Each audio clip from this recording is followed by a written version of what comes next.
เสียงซออีอ่อนออคิดฮอดแค่น้องฮอดสาวหัวใจละของอายมันเหงายามเกี่ยวข้าวลมหนาววีวีปีก่อนเคยมีเอวบางนั่งฟังเสียงซอน้ำอายทุกทีอายสีโซละอดอ่อนคนดีอ้อนที่ว่าเจ้างามลายโอ้อีอ่อนอ้อว่าไอ้หักเจ้าลา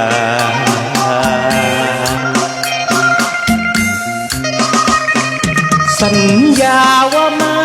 ลืมกันไอ้ต้นดอกจานจำได้บ่น้อว่าเดียวแต่บ่าวสีโซลืมแล้วบ่เคยบอกฮักฝากใจน้องบอกสิไปทำงานสิเมื่อสงกรานต์ลืมแล้วหรือไรไอ้สีโซละฝากสายลมไปได้ยินไหมเสียงอีอ่อนอ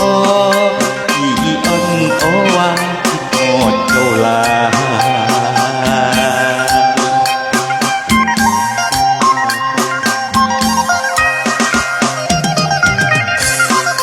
เสียงซออา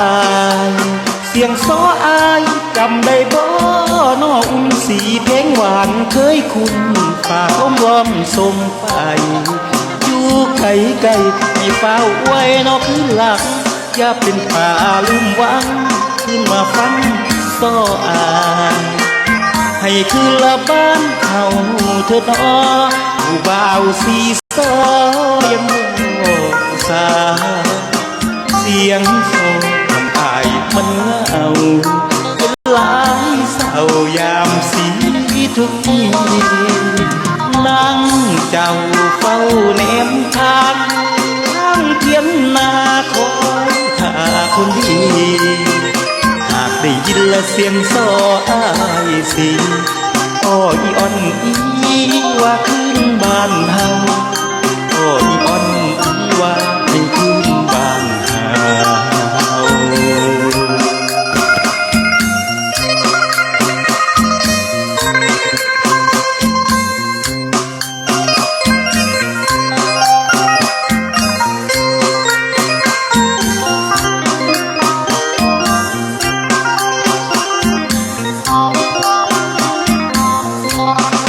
เสียงซออายเสียงซออายจำได้บ่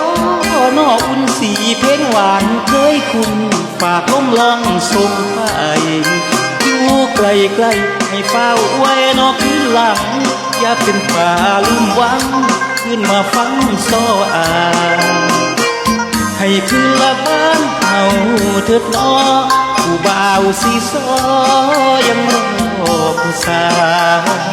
เสียงโซ่ของอายมันเหงาเป็นหลายเศร้ายามสีทุกทีนั่งเจ้าเฝ้าแน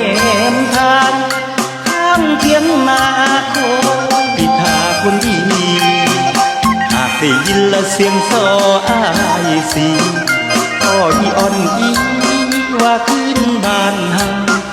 อ้ออีอ่อนอีว่าให้ขึ้นบ้านเฮาอ้ออีอ่อนอี